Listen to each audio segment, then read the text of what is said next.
ரொம்ப சிம்பிளா ஒரு PHP அப்ளிகேஷன் தான் வச்சிருக்காரு. ஓகேங்களா? கோடை வந்து GitHubல வச்சிருக்காரு. அங்கேயிருந்து வந்து அவருக்கு ஒரு வாட்டியும் கிட்ல கோடை மாத்தரிச்சு தானா சர்வர்ல அப்டேட் ஆகணும், இதை ஆட்டோமேட் பண்ணணும் அப்படின்னு ஆசைப்படுறாரு. சோ பாலாஜி, இதுக்கு வந்து உங்களோட கருத்து என்ன? அக்ஷய், நீங்க ஃபர்ஸ்ட் சொல்லுங்க என்னன்னு சொல்லிட்டு, அதுல ஏதாவது பெட்டரா தான் நான் சொல்றேன். Okay, super. ஒண்ணு இல்ல, நான் வந்து பைப்லைனை சொல்றேன், நீங்க அதோட செக்யூரிட்டி சொல்லுங்க. ஓகேங்களா? சோ வந்து ரொம்ப சிம்பிளா ஒண்ணு பண்ணலாம் செந்தில்குமார். நீங்க வந்து ஒரு CI/CD பைப்லைன் பத்தி நீங்க யோசிக்கலாம். இப்ப நீங்க கிட்ல கோட் இருக்கு அப்படின்னு சொல்றீங்க, அங்க பிரான்ச்சஸ் பத்தி நீங்க யோசிக்கலாம்.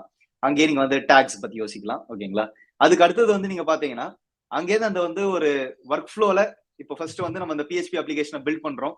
அந்த PHP அப்ளிகேஷன் பில்ட் பண்ணதுக்கு அப்புறம் நம்ம வந்து ஒரு ஆர்டிஃபேக்ட் கிடைக்கிறது.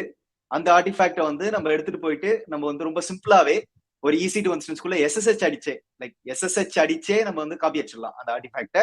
அடிச்சதுக்கு அப்புறம் அந்த PHP சர்வரை வந்து நம்ம அப்டேட் பண்ற மாதிரியும் இருக்கலாம். இல்லைன்னா ஜஸ்ட் ஆட்டோமேட்டிக்கா அதுவே அப்ளே இருந்தா கூட ஸ்டாப் பண்ணிட்டு காப்பி பண்ணிட்டு திருப்பி அப் பண்ற மாதிரி இருக்கலாம். இந்த மாதிரி பண்றதுக்கு கொஞ்சம் டவுன் டைம் இருக்கும். ஓகேங்களா? ரொம்ப சிம்பிளா சொல்லலாம்.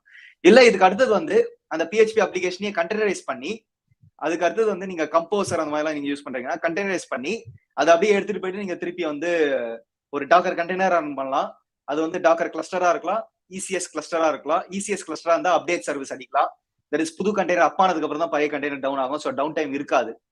இல்ல நீங்க வந்து Kubernetes மாதிரி நீங்க போறீங்க அப்படின்னா ஒரு ஹெல்ம் சார்ட் வச்சு ஹெல்ம் சார்ட் அப்டேட் பண்ணீங்கன்னா அந்த பாடு தானா வந்து உங்களுக்கு ரோலிங் டிப்ளாய்மெண்ட்ல பாடு திருப்பி அப் ஆகும்.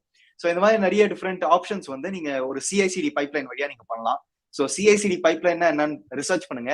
அதுல வந்து ஸ்பெசிஃபிக்கா நீங்க GitHub ஆக்ஷன்ஸ் கூட யூஸ் பண்ணலாம், இல்ல ஜென்கின்ஸ் கூட நீங்க யூஸ் பண்ணலாம். உங்களோட சாய்ஸ் தான். ஓகேங்களா? பாலாஜி, ஏதாச்சும் ஆட் பண்ணணும்னு நினைக்கிறீங்களா இதுக்கு?